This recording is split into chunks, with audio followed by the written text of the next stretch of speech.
Everyone. Good morning. Stephanie, do you want me to, Sister Deborah, do you want me to start? I'm just going to have a few introductory words and then invite you to begin. Okay. So again, good morning, everyone, and welcome to our March Sacred Silence session, co-sponsored by the Interfaith Center and the Arkansas House of Prayer. As many of you know, the Arkansas House of Prayer is an interfaith haven set apart in nature, dedicated to contemplative prayer, meditation, and quiet, where all are welcome. The Interfaith Center's mission, when they were created in 2011, is to reduce the hatred and fear among the world's religions by providing education, promoting dialogue, and providing relationship building opportunities among persons of different faiths. Just so you know, I'm Sister Deborah Troillett, and I'm currently serving as the Executive Director. I'm grateful to the Reverend Stephanie Fox, who is the Associate Director and providing our Zoom technical assistance this morning. Just so, again, for those who may be first timers, our Sacred Silence sessions are the second Tuesday of each month, continuing at least through May. And next month, April, is it 15th? Annabelle Imber Tuck will be, of Temple B'nai Israel, will be our teacher. So our sessions are recorded. So any of you who maybe are not comfortable when we get into a meditation period, you can always turn your camera off. And I ask that you keep your microphones muted for the teaching segment.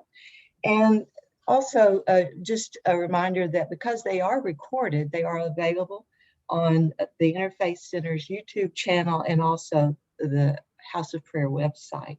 So this morning we are really blessed, as many of you know, the Reverend Susan Sims-Smith, an Episcopal priest, a visionary, and the founder of both the Interfaith Center and the Arkansas House of Prayer. So with no further ado, Susan, welcome and thank you.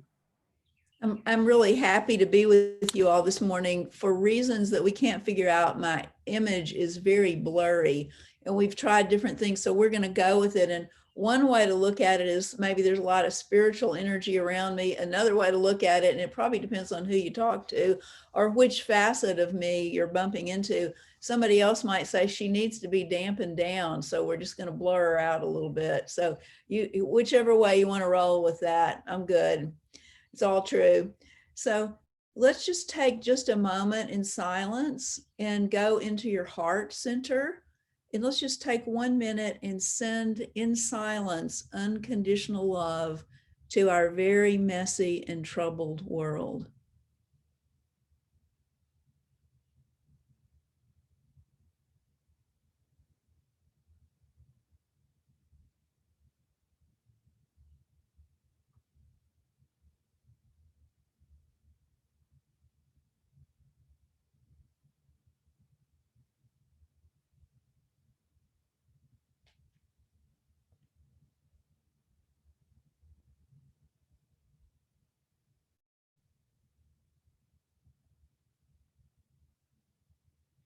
Amen. I also want to mention that I'm starting to do more teaching. I'm going to be teaching about angels and life after death and silence and marriage and couples and all kinds of different things that are not through the House of Prayer, not through the Interfaith Center. And if you would like to be on an email list to receive flyers and things about that, you can either give that when Stephanie does the evaluations, you could put it in there. I suppose you could also put it in the chat while we're talking if you don't think you're likely to do the evaluation later. But if you want to know more of other things, I'm happy to pass that along. So today we're going to talk about coming home to yourself through silence. And we're going to talk about what does this mean to come home to yourself? What do the mystics say about coming home to yourself? And how do we do it? We're going to talk about this for about 20 minutes, then sit in silence for 20 minutes, and then do questions and answers. So coming home to yourself is making a connection to your truest self and to the divine. And this is something we've talked about a lot in this class, that when we get quiet, our truest self resides inside of us and outside of us. And silence helps take us to that truest self. And silence helps open the door to our direct connection to the divine. So, what does it mean to come home to yourself? It means in the silence and in other ways to connect to your truest self and to the divine. What do we find when we're there? We find a level of calmness that stuns us. We may have been anxious and didn't even know it. We may have been wired up and didn't even know it. But in the deep silence, there's a calm center that is our natural inheritance and that belongs to us. In coming home to ourselves, our personal programs just drop away. I am stunned at the level of personal programming that runs our daily lives. We make decisions when we're young, and we continue to make decisions throughout all of life. I believe I'm a this, I think this way, this is why I'm here, this is what I'm supposed to be doing, this is how I do it. And some of our personal programs are in harmony with our truest selves, and some of them are not even close to our truest selves. And in the deep silence, over time, our personal programs that are off track with our connection with the divine and are off track with our truest selves gradually become obvious to us. Now, they probably are obvious to other people already, but they become obvious to us. What are our beliefs that might have been appropriate and healthy and loving and useful at a certain stage of the journey that are absolutely don't have integrity for who we're being called to be in this moment? So the silence connects us to our truest selves, to the divine, to a calm center, and to a process where the divine gradually shows us what personal programming is off track for us. We're talking about doing a House of Prayer newsletter in the fall that might have the theme discernment. How do we discern in the silence and in other ways who is our truest self? And what are the personal programs that need to be buffed away? So, personal programs that need changing become conscious to us in the silence. The other thing that is really ridiculously fun for me in the silence is that the divine shows us that we are continuing to be given aspects of our personality and archetypal energies, perhaps that we have never garnered before, that equip us for the reason that we are born in this moment. So let me give an example. Let's say somebody has had a lot of strong archetypal warrior energy and they really know how to be a warrior for the divine. Possibly at this season of life, they may be learning how to harvest their gentle, compassionate, tender self for some mission that God has given them in this moment. Or the opposite could be true. Someone has been raised to believe that being spiritual is being soft and compassionate and tender.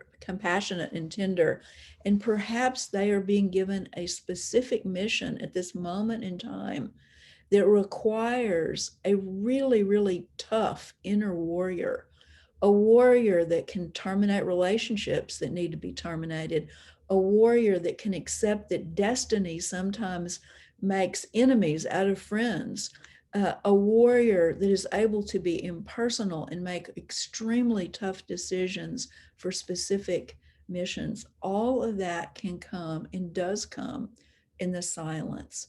Consciousness about what energetic fields and archetypes are needed for our journey to deliver the goods we've already promised God we're going to deliver. I'm going to read you a brief quote from the mother. So most of you know that the mother was Sri Aurobindo, a spiritual teacher in India's female partner, not wife, but female teaching partner in Pondicherry, India in the 1950s through the end of the 1970s. So this is a quote from her about our mission. It's from a little devotional book that you can get from Amazon. It's called Prayers and Meditations by the Mother. O Lord, I sense the infinite happiness, which is the portion of those whose life is entirely consecrated to thee. And this does not depend on outer circumstances, but on one's own state of being and its greater or lesser degree of illumination. A perfect consecration to your law cannot but bring about modifications in the totality of circumstances. Yet it is not these which make possible and express this perfect consecration. I mean that it is not under certain circumstances, always the same for all, that thy law is manifested. Now here's the punchline. For everyone, this manifestation is different according to his or her temperament. That is, according to the mission which for the moment is assigned to him or her in this physical life. What is unchangeable and universal is the happy peace and serenity of those who are solely consecrated to the divine, who no longer have any darkness, ignorance, or egoistic attachment to bad will. Oh, may we all awake to this divine peace. So the punchline in that for me is that our total consecration to the divine helps us come into the specific task that we've been assigned to in this lifetime, our work. Why are we here? And what are the inner resources that are required to be developed to be able to keep that promise? Okay, so that's what coming home to myself means to me. Connection to our truest self, to the divine, calm, low anxiety, the gradual transformation of personal programs that are not appropriate at this season of life, and finding the resources that enable us to deliver the promises and the work that we are on this earth to do. And as you know, because you're all on the journey, that's an ever-evolving assignment. It's not a one-time go out and make widgets. It's an ongoing delivery of service to the divine. Now, this longing to come home to ourselves, the Spanish Christian mystic of Teresa of Avila says, we are seeking to return home to our deepest selves and our oneness with the divine. And then this is what I love that she says, it is grace to desire this. It is grace to desire this. So I want us to take a moment and realize that the 21 of us that are in this room right now, Zooming with a fuzzed out leader and seeking spiritual growth, that it is grace that we even want this. It is grace. It is not, we didn't cause us to have this longing. That is grace of the divine, that we have a longing in us to go to our spiritual home and to connect with God. So I want us to just take a moment, because the world is in such a challenging thing right now. It's hard to remember blessings. And it is a huge blessing that God has placed in each of us on this call, a longing to connect with the divine and with our truest selves.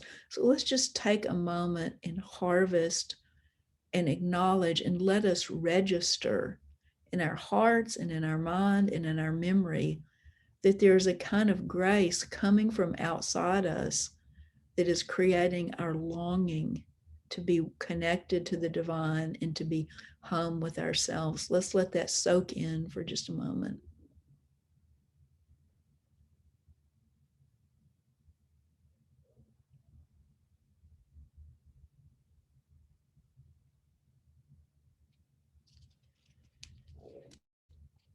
Okay, I'm going to read something from one other Christian mystic. I mean, actually, it's not a different one. It's one more thing from the mother. And then we'll talk some and do our silence together. So when I read these quotes from the mother to my husband, he says, okay, now translate it. So for most of you, this will make complete sense. If there's anybody here that is an adorable Rick Smith type, I will translate it when I get through, although I don't think you'll need it. This is from February the 20th. The only thing that is important, the one thing that counts, is the will to be identified more and more completely with thee, the divine, to unite our consciousness with thy absolute consciousness, to be more and more the peaceful, calm, disinterested, strong servitor of thy sovereign law, thy loving will.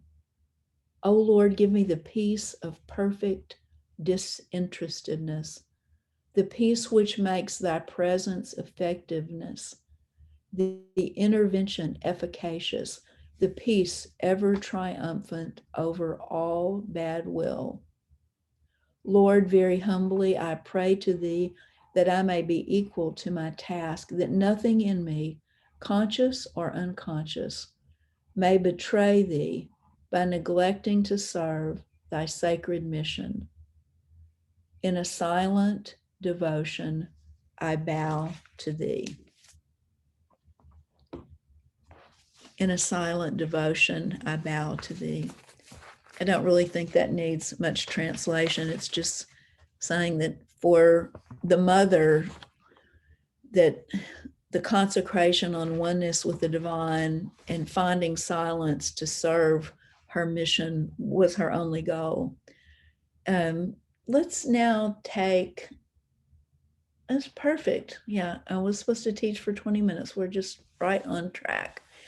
Let's take a while and do question and answer. Sometimes I think we've done the silence and then the Q&A, but for today, my intuition is let's talk a little while and then we'll do meditation at the end. So if you have a comment, an observation, a wondering, a curiosity, just whatever's going on in your heart and mind, let's just take a few minutes and share that together before we do our silence.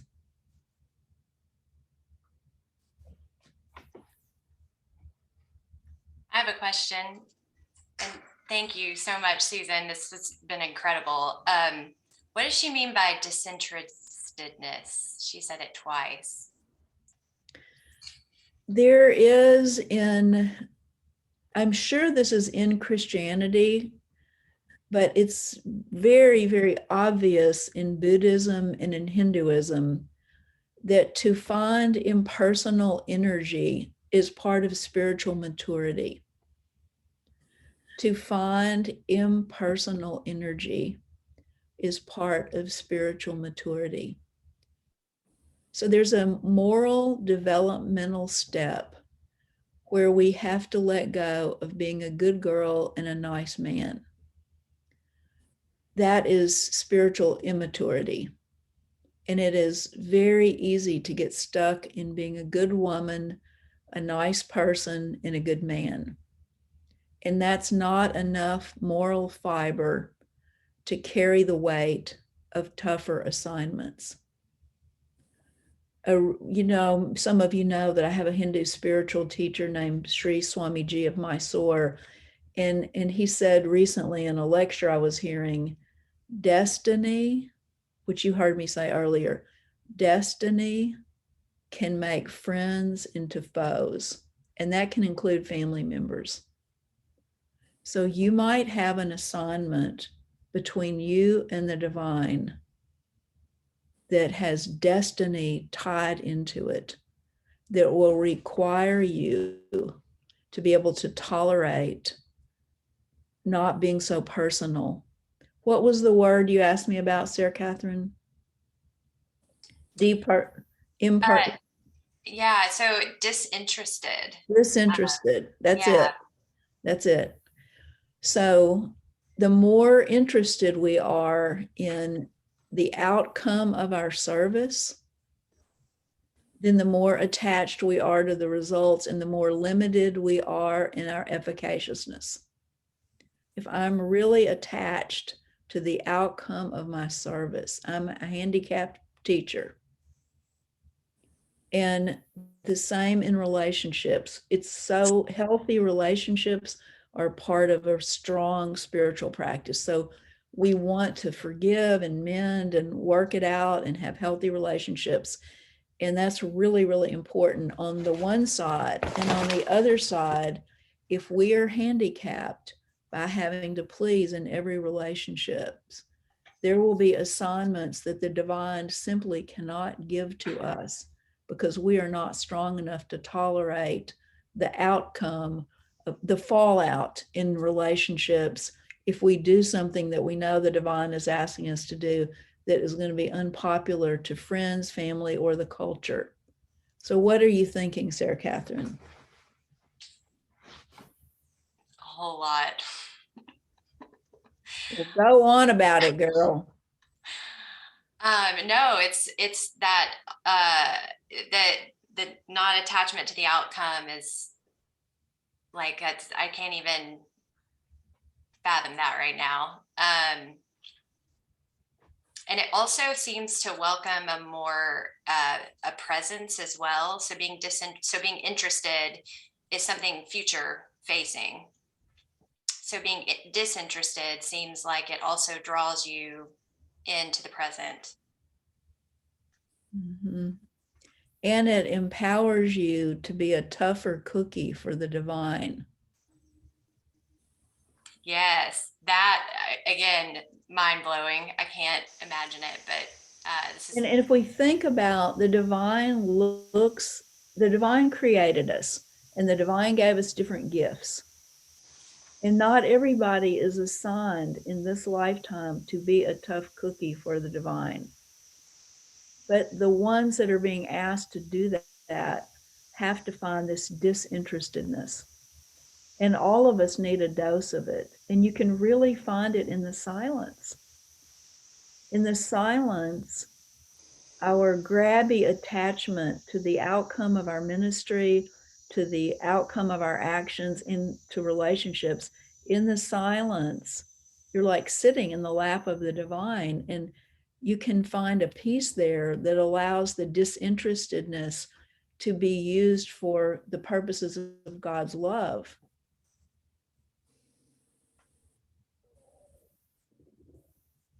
Kind of scary. Susan, we have a couple people with hands up. Let's go. Okay, I believe, Dana, did you want to share? Because you unmuted yourself.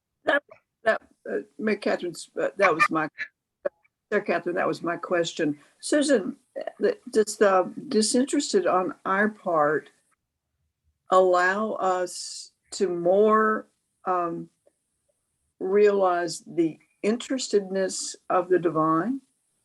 I love it. At letting go of ourselves. It's like the holding the tension of opposites, that as we grow spiritually, we are going to be more compassionate and more loving, or we better go home. Right. So that's going to grow. Right. And this disinterestedness also is going to grow. And that just allows us to have all the resources for service so that the divine can come through us, which I think is what you're saying. Yeah. It needs to be used once you find your impersonal self. It's very heady, that impersonal self really doesn't care what anybody thinks about anything. And once you garner that impersonal side of you, you have to monitor it through love. It's God's giving you, God gave Luke Skywalker a lightsaber to be used for purposes of love, not to be used for the dark side. So when you find your impersonal self, you're getting a lightsaber, and you better consecrate it for God's love, or you're going to be in trouble before you get from here to the gas station. This disinterested, does it somehow have to do with the idea of this is all not about me? That's a good part of it, because it's not. Okay, thank you. Thank you. Very helpful, Susan. And then And the silence really takes you into that. Because when you're in the silence, our worry about, does so-and-so love me? Or did I do this perfectly? Or is this going to work out? Or it's just all another hand. Thank you, Stephanie, because I can't see hands. it's I can Annabelle. barely see anything. Yeah, I Annabelle. want to, say, Susan, thank you for the teaching. First, I want to make a comment that this kind of flowing into what I call egolessness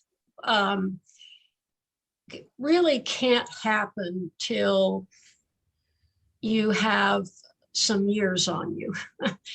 and because we have other, what I call, jobs to do as human beings early on in our lives. So it's not a negation of certain stages of life when you have to have that and that drive. But then when you get to the place where you feel, I call it what you call the longing to be at one with the divine, this becoming an observer and stepping back from, as you say, outcomes becomes much more important. And letting go of what I call the agenda, your own agenda. In Judaism, it's a matter of trust in God, bitachon, and letting go and letting God. So the only reason I wanted to talk about that there are times in life when you have to be involved in raising your children and doing things that involve ego drive. And there's nothing wrong with ego drive in that situation. Now, then it gets to the point where your child is on its own, the child is gone and grown, and then the challenge comes of letting go and letting God with this human that you brought into the world. And as a parent, that can be sometimes tough to give up your expectations and your agenda. Thank you so much. Annabelle, I think it's so good to be reminded that in different seasons, we need different percentages of this balance between disinterestedness and connectedness and involvement, and in different situations. And it's a journey that respects developmental stages and commitments. And it's not a hard and fast rule like the really cool people know how to be impersonal and the babies don't. It's not a rule, it's a process. And you're bringing up that there's a season of life component. And I also love you bringing up the trusting in God, because let's say we feel like we've been called to raise this child or do this service project in our faith community or whatever we think we're supposed to be doing. And we have just given it our best. We have totally given everything we had to give. there is a place in there. Would you say that beautiful word again, Annabelle? Bitachon. We all have to have a massive dose of bitachon. Bitachon, for those of you who would like to see letters. There's a place in there of trust. There a bald eagle just flew in front of my house. That's a blessing. That's like, yes, Annabelle nailed it. You cannot have impersonal energy and be on a spiritual path without trusting that the divine has this. We are the small, dedicated servants to work to help the divine, but it's the divine's story. It's the divine's war between good and evil. It's the divine's journey with us. And the only way you can have disinterestedness is to truly trust that whatever it is that you're worrying about letting go of, that the divine loves that situation more than you do. That doesn't mean to let go of it before you've given it your all. So that's so, and Annabelle, I'm also aware that you as a Supreme Court judge have had to know a lot about this disinterested self, because that's part of being a judge. So are there any other hands? And Annabelle, when you teach sometime, I wish you would teach us more about bitachon, because you can't do this without it. It's just not gonna, you don't have the salve of in your heart. When you have to let go of something that you love and want to work out well, the bitachon is the allowing glue, the salve that says, I bet God's got this somehow. And I will say that's what I'm going to do in April at our next session. Good. So other comments, or it's so fun to be together. Susan, I have put Howison in the shared view. She has a question or a comment. Okay.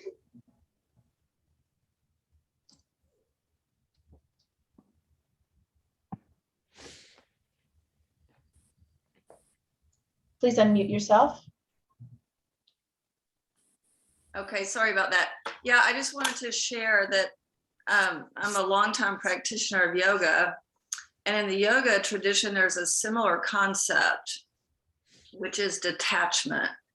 And the Yoga Sutras look at, as part of a practice to help us move along on our spiritual journey, we practice detachment from pleasure and from pain. So it's an ongoing aspect of the yoga practice that we're able to step back from our experience and cultivate the seer that can observe our reactions, and then to make that choice again and again, to let that feeling exist, but not to attach to it, or to have a strong aversion to it, which is the flip side or the opposite side of that. And so yoga becomes a good friend then along the journey to help us cultivate that. So I really liked what you each had to say about the different journeys of life. So there may be, at an earlier point in our lives, like I started yoga early, I was still very attached to very much, about the outcomes of my actions. But that practice helped teach me what it meant to let go again and again. So I just wanted to share that. I love what you're teaching us and bringing in. It sounds weird. Is my voice sound wibbly wobbly? All of a sudden there's some static, so I'd ask everyone who's not speaking to please.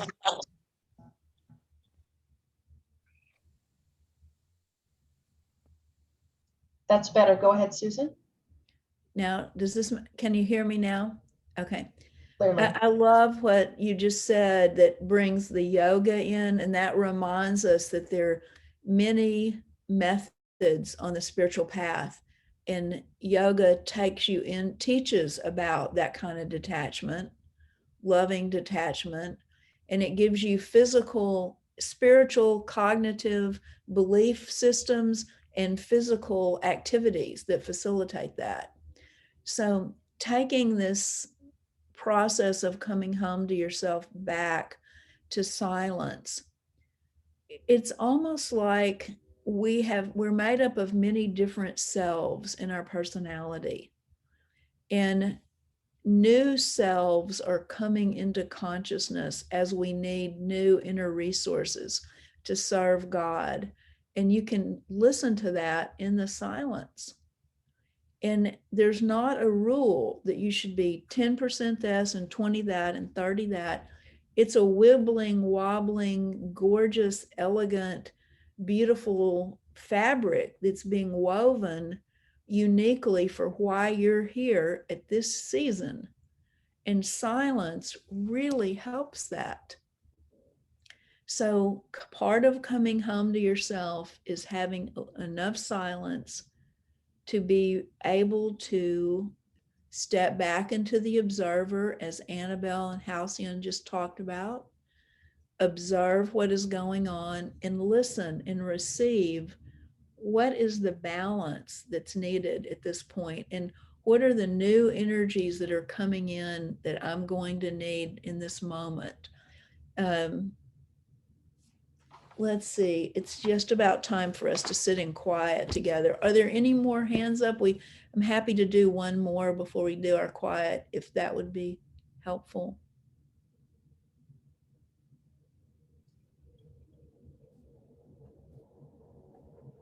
I don't see any other hands raised unless someone's physically raising a hand. No, I don't. So it comes to my mind that what most of us on this call, and probably everybody already knows, but it's really difficult to do this kind of journey, coming home to yourself through silence, without some spiritual community.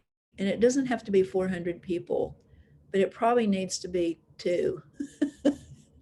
So I'm praying and assuming that you have a spiritual posse that can accompany you on this journey, because the famous Jungian analyst Marie-Louise von Franz used to say, like, if you're working on your own dreams, she says there's a spot in the middle of your back that no matter how evolved you are spiritually, you can't see it.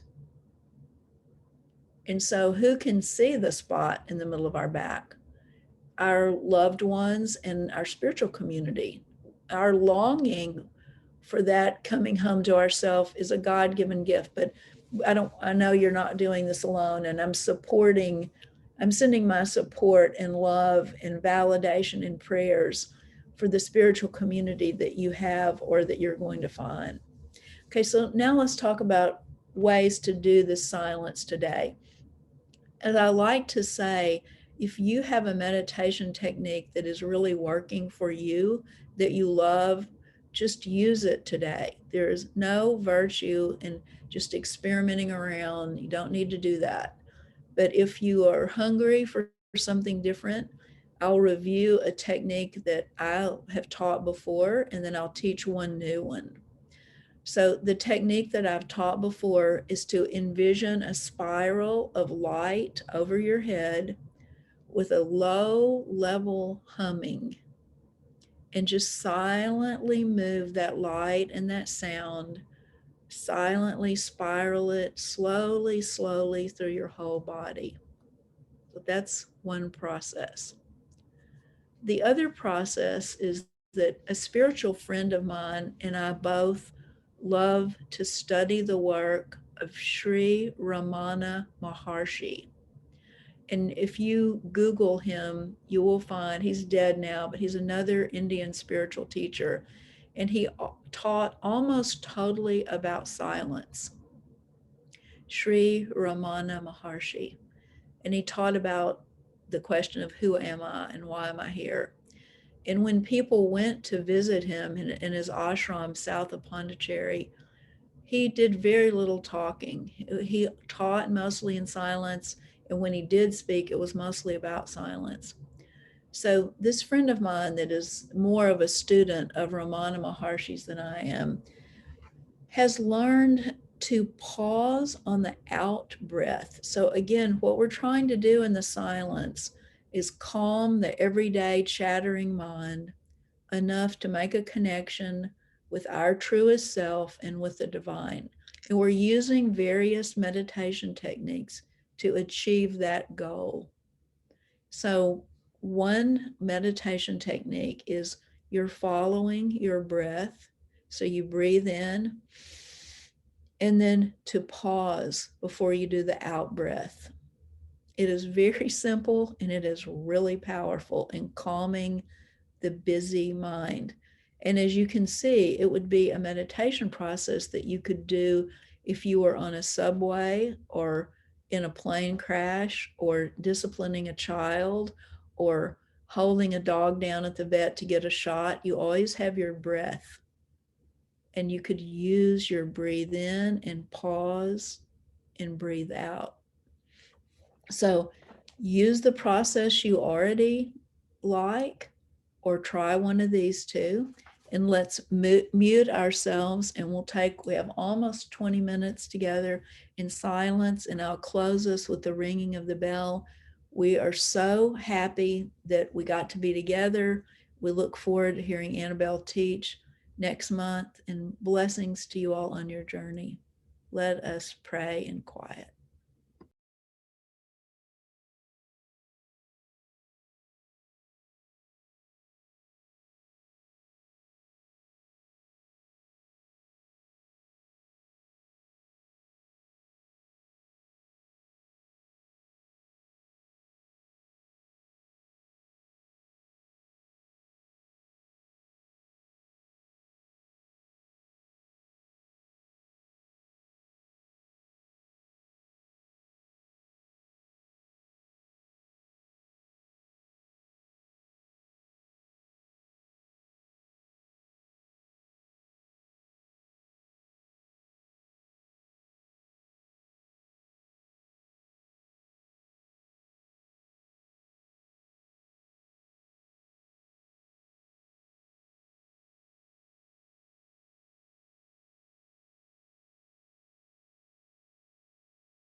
Thank you all for being here. We look forward to being with you next month. I'll thank Sarah Catherine Gutierrez, who got this thing going through the International Women's Leadership Forum of having some regular times of silence, and it's grown into this. And I thank Stephanie, who keeps it going, and Sister Deborah, who blesses and mentors all of us with her grace and wisdom. And I thank the Spirit that is tugging at us to be together. So bless you on your journey, and may God bless you in this next month. And I hope you find a pause in the chattering mind and a few moments at home with yourself. Amen. Bye-bye.